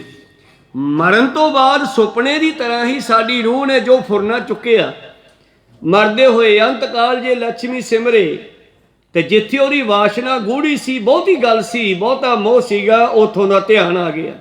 ਉਹ ਧਿਆਨ ਆਉਂਦਿਆਂ ਹੀ ਉਸਨੇ ਉੱਥੋਂ ਦਾ ਧਿਆਨ ਕਰ ਲਿਆ, ਸਰੀਰ ਛੱਡਦੇ ਆ। ਤੇ ਪਾਤਸ਼ਾਹ ਜੀ ਕਹਿਣ ਲੱਗੇ ਫਿਰ ਸੰਜੋਗੀ ਸੁਪਨ ਜਿਮ, ਸੁਪਨੇ ਦੀ ਨਿਆਈ ਗੱਡੀ ਵਾਸ਼ਨਾ ਗੂੜ, ਉਸ ਵਾਸ਼ਨਾ ਨੂੰ ਪ੍ਰਾਪਤ ਕਰਨ ਵਾਸਤੇ ਪਹੁੰਚ ਜਾਂਦਾ ਹੈ। ਜਿਵੇਂ ਧੰਨ ਗੁਰੂ ਨਾਨਕ ਦੇਵ ਜੀ ਕਲਾਕੇ ਵੀ ਜਾਂਦੇ ਆ, ਉਥੋਂ ਦਾ ਇੱਕ ਸੇਠ ਦੁਨੀ ਚੰਦ ਜਿਸ ਨੇ ਸਰਾਧਾਂ ਦੇ ਵੀ ਸਰਾਧ ਕੀਤਾ ਔਰ ਤਕੜਾ ਬੰਦਾ ਸੀਗਾ। ਸਾਰੇ ਆਸੇ ਪਾਸੇ ਦੇ ਬ੍ਰਾਹਮਣਾਂ ਨੂੰ ਤੇ ਹੋਰ ਸਾਧੂਆਂ ਨੂੰ ਬੁਲਾ ਲਿਆ ਛਕਾਉਣ ਵਾਸਤੇ। ਪਤਾ ਲੱਗਿਆ ਸਾਡੇ ਇਲਾਕੇ 'ਚ ਚੱਲਦਾ ਫਿਰਦਾ ਫਕੀਰ ਗੁਰੂ ਨਾਨਕ ਵੀ ਆਇਆ, ਉਹਨੂੰ ਵੀ ਸੱਦ ਲਿਆ। ਕੋਈ ਸਤਿਨਾਮ ਮਹਾਰਾਜ ਤੁਸੀਂ ਵੀ ਆਓ ਸਾਡੇ ਘਰ। ਪਾਤਸ਼ਾਹ ਨੇ ਗਿਆਨ ਦੇਣਾ ਸੀ, ਚਲੇ ਗਏ, ਬੈਠ ਗਏ, ਬੋਰੀਆਂ ਵਿਛਾਈਆਂ ਜਾਂ ਕੱਪੜੇ ਵਿਛੇ ਆ, ਚਾਦਰਾਂ ਵਿਛੀਆਂ, ਉੱਥੇ ਬੈਠ ਗਏ। ਔਰ ਲਿਆ ਕਰਕੇ ਉਸਨੇ ਥਾਲ ਜਿਹੜਾ ਹੈ ਸਤਿਗੁਰਾਂ ਨੇ ਮੂਹਰੇ ਲਾ ਦਿੱਤਾ। ਪਾਤਸ਼ਾਹ ਕਹਿੰਦੇ ਵੀ ਇਹ ਕਾਹਦੇ ਵਾਸਤੇ ਛਕਾਈ ਜਾਣਾ, ਜੇ ਇੰਨੇ ਲੋਕਾਂ ਨੂੰ ਭੋਜਨ? ਕਹਿੰਦਾ ਜੀ ਮੇਰੇ ਬਾਪੂ ਦਾ ਸਰਾਧ ਹੈ। ਕਹਿੰਦੇ ਅੱਛਾ, ਫਿਰ ਕਹਿੰਦੀ ਹੈ ਜੀ ਕਿ ਸਰਾਧਾਂ ਵੇਲੇ ਜੇ ਭੋਜਨ ਛਕਾਈਏ ਤੇ ਬਜ਼ੁਰਗਾਂ ਕੋਲੇ, ਮਰਿਆ ਹੋਇਆਂ ਕੋਲੇ ਪਹੁੰਚ ਜਾਂਦਾ। ਤੇ ਧੰਨ ਗੁਰੂ ਨਾਨਕ ਦੇਵ ਜੀ ਕਹਿਣ ਲੱਗੇ ਫਿਰ ਤੇਰਾ ਬਾਪੂ ਤਾਂ ਹਜੇ ਵੀ ਭੁੱਖਾ ਹੈ। ਕਹੋ ਸਤਿਨਾਮ। ਕਿੰਨੇ ਸਾਲ ਹੋ ਗਏ ਸਰਾਧ ਕਰਦੇ ਨੂੰ? ਕਹਿੰਦੇ ਜੀ ਹੋ ਗਏ 10-12 ਸਾਲ, ਜਦੋਂ ਦਾ ਮਰਿਆ ਉਦੋਂ ਦੇ ਕਰਦੇ ਆ। ਕਹਿੰਦੇ ਉਹ ਤਾਂ ਹਜੇ ਵੀ ਭੁੱਖਾ ਹੈ, ਅੱਜ ਵੀ ਭੁੱਖਾ ਹੈ, ਇੰਨਾ ਲੰਗਰ ਛਕਾਉਣ ਤੋਂ ਬਾਅਦ।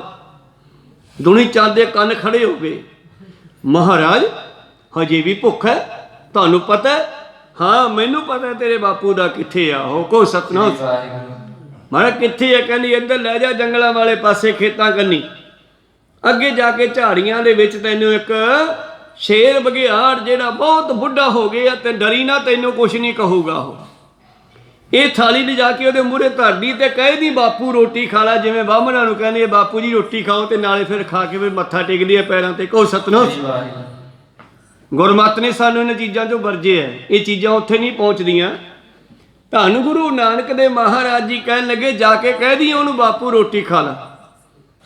ਹੁਣ ਉਹ ਜਿਹੜਾ ਸੀਗਾ ਸ਼ੇਰ ਜਾਂ ਬਘਿਆੜ ਜੋ ਵੀ ਬਣਿਆ ਹੋਇਆ ਸੀ, ਉਹ ਮਾਸਖੋਰਾ ਜੀਵ, ਉਹ ਪਿਆ ਲੰਮਾ, ਭੁੱਖਾ ਹੈ, ਬੁੱਢਾ ਹੋ ਗਿਆ, ਸ਼ਿਕਾਰ ਹੁੰਦਾ ਨਹੀਂ ਸੀਗਾ, ਇਸ ਕਰਕੇ ਉਹ ਪਿਆ, ਕੁਛ ਕਰ ਨਾ ਸਕਿਆ। ਤੇ ਇਸ ਨੇ ਜਾ ਕਰਕੇ ਉਹ ਥਾਲੀ ਮੂਹਰੇ ਧਰੀ, ਜੋ ਵੀ ਸੀਗਾ, ਤੇ ਸ਼ੇਰ ਉਹ ਖਾ ਗਿਆ।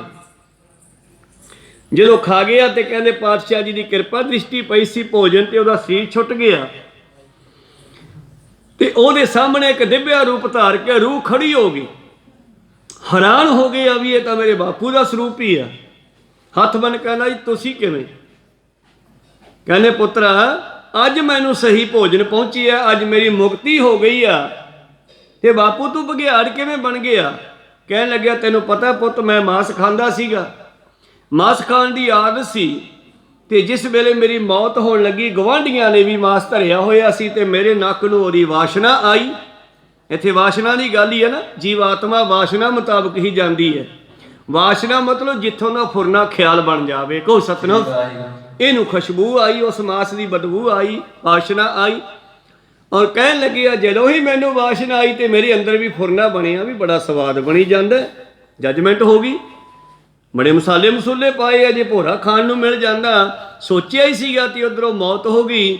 ਪਰਮੇਸ਼ਰ ਸਾਹਮਣੇ ਮੈਂ ਇਹੀ ਵਾਸ਼ਨਾ ਲੈ ਕੇ ਗਿਆ, ਪਰਮੇਸ਼ਰ ਨੇ ਮੈਨੂੰ ਸ਼ੇਰ ਬਘਿਆੜ ਦੀ ਜੂਨੀ 'ਚ ਪਾਤਾ, ਉਦੋਂ ਦਾ ਮਾਸ ਹੀ ਖਾਈ ਜਾਣਾ। ਕਹੋ ਸਤਿਨਾਮ। ਅੱਜ ਮੇਰੀ ਮੁਕਤੀ ਹੋਈ ਆ। ਫਿਰ ਦੁਨੀ ਚੰਦ ਨੇ ਆ ਕਰਕੇ ਬੜੀ ਖੁਸ਼ੀ ਬਾਬਾ ਜੀ ਦੇ ਪੈਰੀ ਪੈਣਾ ਕੀਤਾ, ਉਹ ਜੀਵ ਦਾ ਉਧਾਰ ਹੋ ਗਿਆ। ਕਹਿਣ ਲੱਗੇ ਵਾਹ ਮਹਾਰਾਜ ਤਾਂ ਕਿਰਪਾ ਕਰਤੀ, ਕੋਈ ਸੇਵਾ ਦੱਸੋ। ਸੇਵਾ ਐ ਕਰ, ਇੱਕ ਸਾਡੀ ਸੂਈ ਆਏ ਸਾਂਭ ਕੇ ਰੱਖ ਲਾ, ਔਰ ਇਹ ਸੂਈ ਤੇ ਤੇਰੇ ਕੋਲ ਦਰਗਾਹ 'ਚ ਲਾਵਾਂਗੇ। ਹੁਣ ਦਿਮਾਗ ਜਿਹੜਾ ਖੁਸ਼ੀ ਦੇ ਵਿੱਚ ਵੀ ਬੰਦ ਹੋ ਜਾਂਦਾ, ਗਮ ਵਿੱਚ ਵੀ ਬੰਦ ਹੋ ਜਾਂਦਾ। ਉਹ ਇੰਨਾ ਖੁਸ਼ ਹੋਇਆ, ਭੱਜਿਆ ਸੂਈ ਲਿਜਾ ਕੇ ਭਗਵਾਨ ਨੇ ਘਰ ਵਾਲੇ ਨੂੰ ਕਹਿੰਦਾ ਭਗਵਾਨ ਨੇ ਆਹ ਸੂਈ ਸਾਂਭ ਕੇ ਰੱਖ ਦੇ। ਕਿਉਂ? ਇਹ ਬਾਬਾ ਜੀ ਨੇ ਸੇਵਾ ਲਾਈ ਆਪਾਂ ਨੂੰ, ਕਹਿੰਦੇ ਦਰਗਾਹ 'ਚ ਲਾਵਾਂਗੇ। ਕਹਿੰਦੇ ਤੇਰਾ ਦਿਮਾਗ ਠੀਕ ਹੈ? ਦਰਗਾਹ 'ਚ ਤਾਂ ਕੁਛ ਵੀ ਨਹੀਂ ਜਾਂਦਾ ਗਾ, ਸਰੀਰ ਵੀ ਨਹੀਂ ਜਾਂਦਾ, ਸੂਈ ਕਿੱਥੋਂ ਦੇਵੇਂਗਾ? ਕਹਿੰਦਾ ਗੱਲ ਤਾਂ ਠੀਕ ਆ, ਜਾ ਹੁਣੇ ਮੋੜ ਕੇ ਆ, ਇਹ ਸੇਵਾ ਨਹੀਂ ਹੋਣੀ ਆਪਾਂ ਤੋਂ। ਉਹ ਸੂਈ ਵਾਪਸ ਲਿਆਇਆ। ਕਹਿਣ ਲੱਗਿਆ ਮਹਾਰਾਜ ਇਹ ਸੇਵਾ ਤਾਂ ਬੜੀ ਔਖੀ ਆ, ਸੂਈ ਤਾਂ ਨਾਲ ਜਾਣੀ ਨਹੀਂ ਬੰਦੇ ਦੇ। ਅੱਛਾ ਭਾਈ, ਤੇ ਜਿਹੜਾ 7 ਲੱਖ ਰੁਪਈਆ ਘਰੇ ਇਕੱਠਾ ਕਰਕੇ ਰੱਖੇ ਇਹਦਾ ਕੀ ਕਰੇਗਾ? ਨਾਲ ਲੈ ਜਾਏਗਾ? ਕਹਿੰਦਾ ਜੀ ਫਿਰ ਤਾਂ ਇਹ ਵੀ ਨਹੀਂ ਜਾਣਾਗਾ। ਫਿਰ ਮਹਾਰਾਜ ਕੀ ਕਰਾਂ ਹੁਣ ਮੈਂ?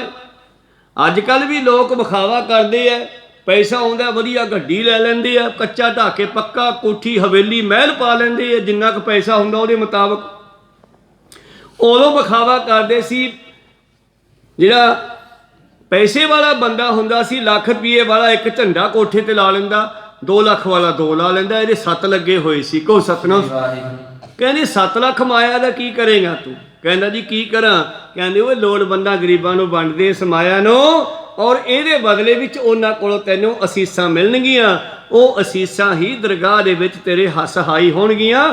ਦੇਹੋ ਸੱਜਣ ਅਸੀਸੜੀਆਂ, ਜੋ ਹੋਵੇ ਸਹਿਬ ਸਿਓ ਮੇਲ।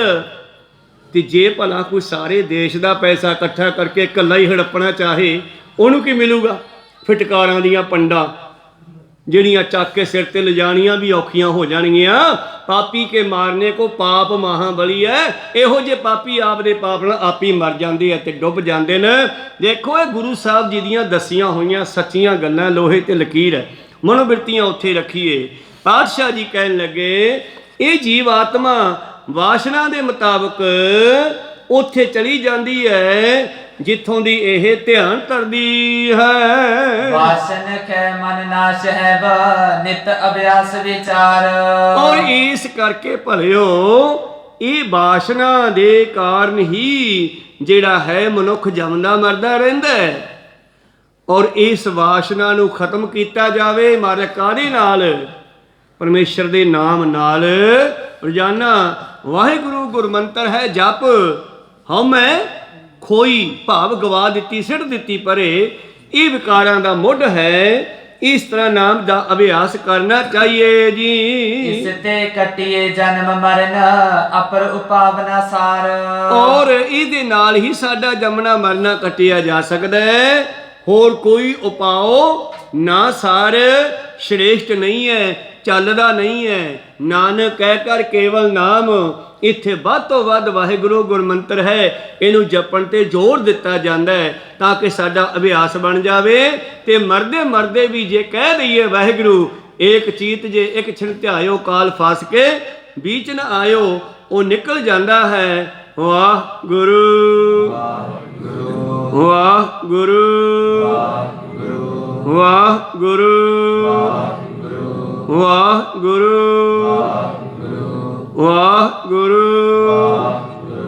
ਵਾਹਿਗੁਰੂ ਵਾਹਿਗੁਰੂ। ਜੇ ਮਨੁੱਖ ਇਦਾਂ ਚੱਲੇ ਤਾਂ ਉਹਦਾ ਉਧਾਰ ਹੋ ਸਕਦਾ ਹੈ। ਸਭ ਉਪਾਵ ਸਮ ਸਮ ਦਰਜ ਜੋਗ ਜੱਗੇ ਤਪਦਾਨ। ਔਰ ਭਾਈ ਸਾਹਿਬ ਸਤਿਗੁਰੂ ਪਾਤਸ਼ਾਹ ਜੀ ਦੇ ਇਸ ਪਵਿੱਤਰ ਸਤਿਗੁਰਾਂ ਦੀ ਹਜ਼ੂਰੀ ਵਿੱਚ ਬੈਠੇ ਭਾਈ ਸਾਹਿਬ ਜੀ ਲਿਖਦੇ ਹਨ ਕਿ ਧੰਨ ਗੁਰੂ ਗੋਬਿੰਦ ਸਿੰਘ ਜੀ ਕਹਿਣ ਲੱਗੇ ਬਾਕੀ ਸਾਰੇ ਉਪਾਵ ਸਮ ਦਮ ਬ੍ਰਹਮਚਰੀਆ ਔਰ ਜੋਗ ਸਾਧਨਾਵਾਂ ਜਗ ਕਰਨੇ, ਤਾਪ ਕਰਨੇ, ਤਪ ਕਰਨੇ, ਦਾਨ ਪੁੰਨ ਆਦਿ ਕਰਨੇ। ਸਤ ਸੰਗਤ ਬਿਨ ਬਿਫਲ ਹੈ ਬਾਜ ਸੁਵਨ ਸਮਮਾਨ। ਸਤ ਸੰਗ ਤੋਂ ਬਗੈਰ ਸਾਰੇ ਨੇਫਲ ਹਨ, ਬਾਝ ਸੁਵਨ ਸਮਾਨ। ਜਿਵੇਂ ਕੋਈ ਬਾਂਝ ਇਸਤਰੀ ਜਿਸ ਦੇ ਬੱਚਾ ਪੈਦਾ ਨਹੀਂ ਹੁੰਦਾ, ਅੰਦਰ ਡਿਫੈਕਟ ਹੈ ਸਰੀਰ ਦੇ। ਕਹੋ ਸਤਨਾਮ।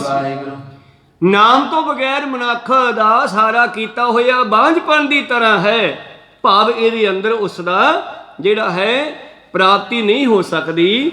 ਜਿਸ ਤਰ੍ਹਾਂ ਕੱਲ ਆਪਾਂ ਇੱਕ ਸ਼ਬਦ ਆਰੰਭ ਕੀਤਾ ਸੀ ਚਲਦੇ ਚਲਦੇ, ਪਾਠ ਪੜਿਓ ਔਰ ਵੇਦ ਵਿਚਾਰਿਓ ਨਿਵਲ ਭਯੰਗਮ ਸਾਧੇ ਪੰਜ ਜਨਾ ਸੋ ਸੰਗ ਨ ਛੁਟਕਿਓ ਅੱਜ ਕੇ ਅਹਮ ਬੁੱਧ ਬਾਧੇ ਪਿਆਰੇ ਇਨ ਵਿਦ ਮਿਲਨ ਨ ਜਾਈ ਮੈਂ ਕੀਏ ਕਰਮ ਅਨੇਕਾ। ਸਤਿਗੁਰਾਂ ਨੇ ਪੰਜਵੇਂ ਪਾਤਸ਼ਾਹ ਜੀ ਨੇ ਇਹ ਚੀਜ਼ਾਂ ਕੱਟਦਿਆਂ ਹੋਇਆਂ, ਸਤਿਗੁਰਾਂ ਦੇ ਲਿਖਣ ਦਾ ਐਸਾ ਢੰਗ ਹੈ ਕਿ ਆਪਣੇ ਉੱਤੇ ਲਾ ਕੇ ਹੀ ਸਾਨੂੰ ਸਮਝਾਇਆ ਗਿਆ। ਮੈਂ ਕੀਏ ਕਰਮ ਅਨੇਕਾ, ਗੁਰੂ ਸਾਹਿਬ ਨੇ ਨਹੀਂ ਕੀਤੇ, ਅਸੀਂ ਕੀਤੇ ਸਾਰਿਆਂ ਨੇ, ਦੁਨੀਆ ਕਰਦੀ ਹੈ। ਤੇ ਸਾਡੇ ਬਾਰੇ ਕਹਿੰਦੇ ਨੇ ਜਦੋਂ ਨਾ ਉਧਾਰ ਹੋਇਆ, ਨਾ ਸ਼ਾਂਤੀ ਆਈ, ਨਾ ਹੀ ਕੋਈ ਆਨੰਦ ਬਣਿਆ, ਹਾਰ ਪਰਿਓ ਸੁਆਮੀ ਕੇ ਦੁਆਰੇ ਦੀਜੈ ਬੁੱਧ ਵਿਵੇਕਾ। ਮਹਾਰਾਜ ਤੁਸੀਂ ਦੱਸੋ ਮੈਂ ਕੀ ਕਰਾਂ। ਰਹਾਓ ਤਾਂ ਗੁਰੂ ਅਰਜਨ ਦੇਵ ਜੀ ਕਹਿੰਦੇ ਕੀ ਕੁਝ ਕਰਕੇ ਆਇਆ ਤੂੰ? ਪਹਿਲਾਂ ਕਹਿੰਦਾ ਜੀ ਪੁੱਛੋ ਨਾ ਮੈਂ ਕੀ ਕੁਝ ਨਹੀਂ ਕੀਤਾ। ਕੀ ਕੀਤਾ ਦੱਸ? ਕਹਿੰਦੇ ਮੌਨ ਭਇਓ। ਮੈਂ ਮੌਨ ਹੋ ਕੇ ਵੀ ਦੇਖਿਆ ਵੀ ਕਿਸੇ ਨਾਲ ਗੱਲ ਨਹੀਂ ਕਰਨੀ। ਕਰ ਪਾਤੀ ਰਹਿਓ ਨਗਨ ਫਿਰਿਓ ਬਨ ਮਾਹੀ। ਔਰ ਕੱਪੜੇ ਤਿਆਗ ਕੇ ਜੰਗਲਾਂ ਵਿੱਚ ਨਗਨ ਵੀ ਫਿਰਿਆ ਹਾੜ ਸਿਆਲ ਦੇ ਵਿੱਚ। ਤਟ ਤੀਰਥ ਸਭ ਧਰਤੀ ਭਰਮਿਓ। ਮੈਂ ਘਰ ਵਰ ਤਿਆਗ ਕੇ ਨੰਗੇ ਪੈਰੀ ਸਾਰੇ ਤੀਰਥਾਂ ਤੇ ਵੀ ਜਾਣਾ ਕੀਤਾ। ਦੁਬਦਾ ਛੁਟਕੈ ਨਾਹੀ, ਪਰ ਮੇਰੀ ਦੁਬਦਾ ਜਿਹੜੀ ਮਹਾਰਾਜ ਦੂਰ ਨਹੀਂ ਹੋਈ। ਮਨ ਕੀ ਮੈਲ ਨਾ ਉਤਰੈ ਇਹ ਵਿਦ। ਪਾਤਸ਼ਾਹ ਕਹਿੰਦੇ ਇਸ ਤਰ੍ਹਾਂ ਵੀ ਤੇਰੇ ਮਨ ਦੀ ਮੈਲ ਦੂਰ ਨਹੀਂ ਹੋਈ ਮਿੱਤਰਾ। ਮੈਲ ਨਹੀਂ ਦੂਰ ਹੋਈ ਤੇ ਸ਼ਾਂਤੀ ਨਹੀਂ ਆਈ। ਰੋਜ਼ ਕਿਉਂ ਨਹਾਉਣੇ ਆ? ਪਿੰਡੇ ਤੇ ਖੁਰਕ ਹੋਣ ਲੱਗ ਜਾਂਦੀ ਹੈ ਤੇ ਫਿਰ ਮੈਲ ਲਾਉਣੇ ਆ ਤਾਂ ਹੀ ਉਹ ਸ਼ਾਂਤੀ ਆਉਂਦੀ ਆ। ਇਸੇ ਤਰ੍ਹਾਂ ਸਾਡੇ ਮਨ ਨੂੰ ਵੀ ਮੈਲਾਂ ਚੜ੍ਹੀਆਂ, ਇਹਦੇ ਵੀ ਖੁਰਕ ਹੁੰਦੀ ਰਹਿੰਦੀ ਆ ਜਿੰਨਾ ਚਿਰ ਇਸ ਨੂੰ ਨਾਮ ਨਾਲ ਨਾ ਜੋੜਿਆ ਜਾਵੇ। ਮੇਰੇ ਪ੍ਰੀਤਮ ਜੀ ਕਹਿੰਦੇ ਹੋਰ ਕੀ ਕੀਤਾ? ਹੁਣ ਗ੍ਰਸਤੀਆਂ ਦੀ ਗੱਲ ਕਰ ਲਓ, ਪਹਿਲਾਂ ਜੋਗੀਆਂ ਦੀ ਕੀਤੀ, ਹੁਣ ਗ੍ਰਸਤੀਆਂ ਦੀ। ਕਣਕ ਕਾਮਨੀ ਹੈਵਰ ਗੈਵਰ ਬਹੁ ਵਿਦ ਦਾਨ ਦਾ ਤਾਰਾ ਮੈਂ ਦਾਨ ਪੁੰਨ ਬੜਾ ਕੀਤਾ ਮਹਾਰਾਜ। ਕਣਕ ਸੋਨੇ ਦਾ, ਕਾਮਨੀ ਇਸਤਰੀਆਂ ਦਾ। ਪੁਰਾਣੇ ਸਮਿਆਂ ਵਿੱਚ ਰਾਜਿਆਂ ਨੇ ਇਸਤਰੀਆਂ ਦੇ ਪੂਰੇ ਗਹਿਣੇ ਪਾ ਕਰਕੇ ਉਹਨਾਂ ਨੂੰ ਰਾਜਿਆਂ ਨੂੰ ਦਾਨ ਕਰਨਾ। ਰਾਜਿਆਂ ਨੇ ਬ੍ਰਾਹਮਣਾਂ ਨੂੰ ਦਾਨ ਕਰਨਾ, ਜਿਨ੍ਹਾਂ ਨੂੰ ਮੰਦਿਰਾਂ ਦੇ ਵਿੱਚ ਦੇਵਦਾਸੀਆਂ ਬਣਾ ਕੇ ਰੱਖਿਆ ਜਾਂਦਾ, ਤੇ ਮਣਾ ਮੂੰਹੀ ਸੋਨਾ ਜਿਹੜਾ ਉਹਨਾਂ ਮੰਦਿਰਾਂ ਦੇ ਕਮਰਿਆਂ ਵਿੱਚ ਹਲੇ ਪਿਆ, ਉਹਨਾਂ ਰਾਜਿਆਂ ਦਾ ਦਾਨ ਕੀਤਾ ਹੋਇਆ। ਕੋ ਸਤਨਾਮ। ਕਣਕ ਸੋਨੇ ਨਾਲ ਲੱਦੀਆਂ ਹੋਈਆਂ, ਸੋਨਾ ਤੇ ਸੋਨੇ ਨਾਲ ਲੱਦੀਆਂ ਇਸਤਰੀਆਂ। ਹੈਵਰ ਗੈਵਰ ਹਾਥੀ ਘੋੜੇ, ਬਹੁਤ ਕੁਝ ਦਾਨ ਕੀਤਾ। ਹੋਰ ਕੀ ਦਾਨ ਕੀਤਾ? ਅੰਨ ਵਸਤਰ ਭੂਮ ਬਹੁ ਅਰਪੇ ਨਹੀਂ ਮਿਲਿਆ ਹਰ ਦੁਆਰਾ, ਪਰ ਫਿਰ ਵੀ ਸ਼ਾਂਤੀ ਨਹੀਂ ਆਈ। ਕਹਿੰਦੇ ਏਦਾਂ ਵੀ ਨਹੀਂ ਮਿਲਣਾ। ਹੋਰ ਕੀ ਕੀਤਾ? ਹੋਰ ਮਹਾਰਾਜ ਪੁੱਛੋ ਹੀ ਨਾ। ਪੂਜਾ ਅਰਚਾ ਬੰਦਨ ਡੰਡੌਤ, ਪੂਜਾ ਅਰਚਨਾ ਸਾਰੇ ਕਰਮ ਕਾਂਡ ਕੀਤੇ।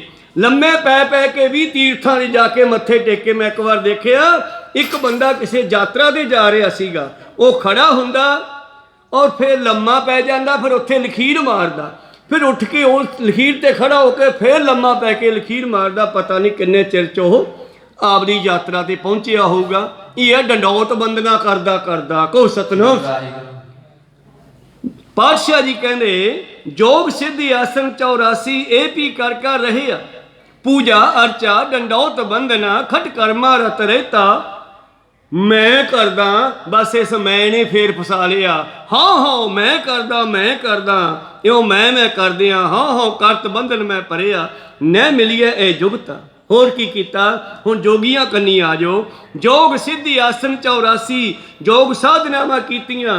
84 ਤਰ੍ਹਾਂ ਦੇ ਆਸਨ ਵੀ ਪੁੱਠੇ ਸਿੱਧੇ ਲਾਏ ਮੈਂ। ਇਹ ਵੀ ਕਰ ਕਰ ਰਹੇ ਆ। ਇਹਦੇ ਨਾਲ ਉਮਰ ਤਾਂ ਲੰਮੀ ਹੋ ਗਈ ਸਵਾਸਾਂ ਰੁਕਣ ਕਰਕੇ। ਵੱਡੀ ਆਰਜਾ ਫਿਰ ਜਨਮੇ ਹਰ ਸਿਓ ਸੰਗ ਨ ਗਹਿਆ। ਮਹਾਰਾਜ ਇਹਦੇ ਨਾਲ ਵੀ ਸ਼ਾਂਤੀ ਨਹੀਂ ਆਈ। ਹੋਰ ਕੀ ਕੀਤਾ? ਰਾਜਿਆਂ ਕੰਨੀ ਆ ਜਾਓ। ਹੁਣ ਅਮੀਰਾਂ ਕੰਨੀ ਸੇਜ ਸੋਹਣੀ ਚੋਆ ਚੰਦਨ ਨਰਕ ਘੋਰ ਕਾ ਦੁਆਰਾ ਚੰਗੇ ਬੈੱਡ ਪੋਲੇ ਔਰ ਉੱਤੇ ਛਿੜਕਿਆ ਹੋਣਾ ਸੈਂਟ। ਪਾਤਸ਼ਾਹ ਕਹਿੰਦੇ ਇਹ ਵੀ ਨਰਕਾਂ ਦਾ ਘਰ ਹੀ ਹੈ। ਮਹਾਰਾਜ ਤੁਸੀਂ ਕਿਰਪਾ ਕਰ ਦਿਓ, ਕਿਵੇਂ ਸ਼ਾਂਤੀ ਆਊਗੀ? ਕਹਿੰਦੇ ਆ ਜਾ ਮੈਂ ਦੱਸਦਾ। ਹਰ ਕੀਰਤ ਸਾਧ ਸੰਗਤ ਹੈ ਸਿਰ ਕਰਮਨ ਕੇ ਕਰਮਾ। ਹਰੀ ਦੀ ਸਿਫਤ ਕਰਨੀ, ਸਤਸੰਗ ਕਰਨੀ, ਇਹੋ ਹੀ ਸਾਰੇ ਕਰਮਾਂ ਤੋਂ ਚੰਗਾ ਕਰਮ ਹੈ। ਪਰ ਇਹ ਮਿਲਦਾ ਕਿਸ ਨੂੰ ਹੈ? ਕਹੋ ਨਾਨਕ ਤਿਸ ਭਇਓ ਪ੍ਰਾਪਤ ਜਿਸ ਪੁਰਬ ਲਿਖੇ ਕਾ ਲਹਿਣਾ। ਪੂਰਬ ਕਰਮ ਅੰਕੁਰ ਜਾਂ ਪ੍ਰਗਟੇ। ਜਦੋਂ ਪੂਰਲੇ ਚੰਗੇ ਕਰਮਾਂ ਦਾ ਬੀਜ ਉੱਗਦਾ ਹੈ, ਭੇਟਿਓ ਪੁਰਖ ਰਸਕ ਬੈਰਾਗੀ, ਫਿਰ ਰੱਬ ਦੇ ਪਿਆਰਿਆਂ ਦੀ ਜਿਹੜੀ ਹੈ ਪ੍ਰਾਪਤੀ ਹੁੰਦੀ ਹੈ, ਉਹਨਾਂ ਦੀ ਸੰਗਤ ਮਿਲਦੀ ਹੈ। ਹਰ ਕੀਰਤ ਸਾਧ ਸੰਗਤ ਹੈ ਸਿਰ ਕਰਮਨ ਕੇ ਕਰਮਾ। ਕਹੋ ਨਾਨਕ ਤਿਸ ਭਇਓ ਪ੍ਰਾਪਤ ਜਿਸ ਪੁਰਬ ਲਿਖੇ ਕਾ ਲਹਿਣਾ। ਤੇਰੋ ਸੇਵਕ ਇਹ ਰੰਗ ਮਾਤਾ। ਪੰਜਵੇਂ ਪਾਤਸ਼ਾਹ ਜੀ ਪਰਮੇਸ਼ਰ ਵੱਲ ਹੱਥ ਬੰਨ੍ਹ ਕੇ ਕਹਿੰਦੇ ਤੇਰਾ ਸੇਵਕ ਇਸ ਰੰਗ ਵਿੱਚ ਰੰਗਿਆ ਹੋਇਆ। ਭਇਓ ਕਿਰਪਾਲ ਦੀਨ ਦੁਖ ਭੰਜਨ ਹਰ ਹਰ ਕੀਰਤਨ ਇਹ ਮਨ ਰਾਤਾ। ਪਾਤਸ਼ਾਹ ਜੀ ਕਹਿੰਦੇ ਹਨ ਅਖੀਰ ਤੇ ਸਭ ਪਾਲ ਸਮਦਮ ਚਰਜ ਜੋਗ ਜੱਗੇ ਤਪਦਾਨ।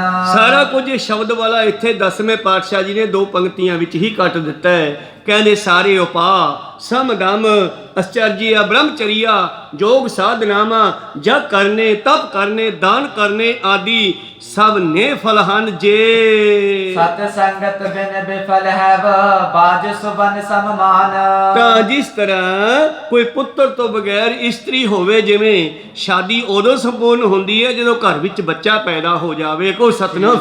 ਜਿੰਨਾ ਚਿਰ ਵਿਆਹ ਤੋਂ ਬਾਅਦ ਬੱਚਾ ਪੈਦਾ ਨਾ ਹੋਵੇ ਦੋਨਾਂ ਪਰਿਵਾਰਾਂ ਨੂੰ ਟੈਨਸ਼ਨ ਰਹਿੰਦੀ ਆ, ਕਾਰਨ ਕੀ ਹੈ? ਕੋਈ ਸਤਨਾਮ। ਇਸੇ ਤਰ੍ਹਾਂ ਹੀ ਜੇ ਸਤਸੰਗ ਨਹੀਂ ਕਰਦਾ ਤਾਂ ਇਹਨਾਂ ਸਾਰੇ ਕਰਮਾਂ ਨੇ ਤੈਨੂੰ ਕੋਈ ਫਲ ਨਹੀਂ ਦੇਣਾ ਜੀ। ਕੰਤ ਕੇ ਕਾਰਨ ਵਿਆਹ ਰਚਿਓ ਨਰ ਬ੍ਰਿੰਦ ਕੋ ਸਾਜ ਜਨੇਤ ਮੰਗਾਏ। ਕਹਿਣ ਲੱਗੇ ਅਸੀਂ ਵਿਆਹ ਰਚਦੇ ਆ, ਲੜਕੀ ਦਾ ਵਿਆਹ ਰੱਖਦੇ ਆ। ਔਰ ਵਿਆਹ ਰੱਖਿਆ ਕਾਹਦੇ ਵਾਸਤੇ ਗਿਆ? ਸਾਰਾ ਸਮਾਗਮ ਕਾਹਦੇ ਵਾਸਤੇ ਕੀਤਾ ਗਿਆ ਹੈ? ਕਿ ਇਸ ਲੜਕੀ ਨੂੰ ਕੰਤ ਮਤਲਬ ਪਤੀ ਮਿਲ ਜਾਵੇ ਔਰ ਪਤੀ ਦੇ ਨਾਲ ਬਹੁਤ ਸਾਰੀ ਜਨੇਤ ਭਾਵ ਜਨ ਵੀ ਸੱਦੀ ਜਾਂਦੀ ਹੈ। ਦੇਵ ਕੋ ਪੂਜਨ ਬੰਦ ਸੋ ਬੰਦਨੋ ਬੁੱਧ ਪੰਡਤ ਲੀਨ ਬੁਲਾਏ। ਔਰ ਪਰਮੇਸ਼ਰ ਦੀ ਪੂਜਾ ਅਰਚਨਾ ਕਰਨ ਵਾਸਤੇ, ਲਾਵਾਂ ਫੇਰੇ ਦੇਣ ਵਾਸਤੇ ਪੰਡਤਾਂ ਨੂੰ ਵੀ ਸੱਦਿਆ ਜਾਂਦਾ ਹੈ। ਗ੍ਰੰਥੀਆਂ ਨੂੰ ਵੀ ਸੱਦਿਆ ਜਾਂਦਾ ਹੈ, ਕਿਉਂਕਿ ਸਰਬ ਸਾਂਝੀ ਗੱਲ ਹੈ। ਕਹਿੰਦੀ ਉਹਨਾਂ ਸਾਰਿਆਂ ਨੂੰ ਸੱਦਿਆ ਜਾਂਦਾ ਹੈ। ਸ਼ੋਕਤ ਜੇ ਸ਼ੁਭ ਭਾਮਨ ਗਾਵਤ ਮੰਗਲ ਗੀਤ ਸੋ ਬਾਦਿਨ ਛਾਈ। ਔਰ ਉਸ ਘਰ ਦੇ ਵਿੱਚ ਕੋਈ ਸ਼ੋਕ ਗਮੀ ਦੁੱਖ ਵਾਲੀ ਗੱਲ ਨਹੀਂ ਕੀਤੀ ਜਾਂਦੀ। ਸਾਰੀਆਂ ਬੀਬੀਆਂ ਆਂਢ ਗੁਆਂਢ ਦੀਆਂ ਰਿਸ਼ਤੇਦਾਰ ਦੀਆਂ ਸਾਰੀਆਂ ਇਕੱਠੀਆਂ ਹੋ ਕੇ ਗੀਤ ਗਾਉਂਦੀਆਂ, ਬਾਜੇ ਵਜਾਉਂਦੀਆਂ।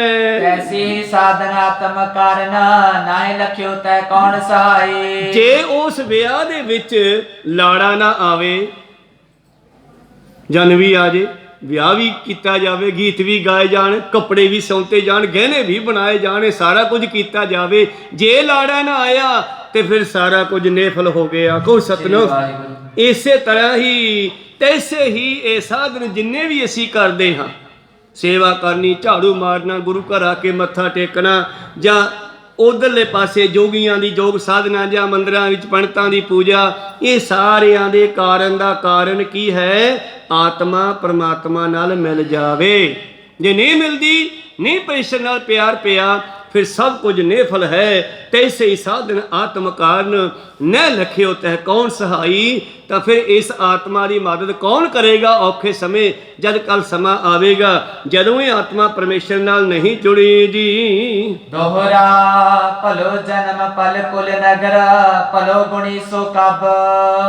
ਇਸ ਤਰ੍ਹਾਂ ਭਾਈ ਉਸ ਗੁਣੀ ਦਾ ਵੀ ਉਸ ਪਿੰਡ ਵਿੱਚ ਜਨਮ ਲੈਣਾ ਭਲਾ ਹੈ। ਉਹ ਕੁਲ ਵੀ ਚੰਗੀ ਹੈ, ਉਹਦਾ ਜਨਮ ਵੀ ਚੰਗਾ ਹੈ, ਉਹ ਪਿੰਡ ਵੀ ਚੰਗਾ ਹੈ।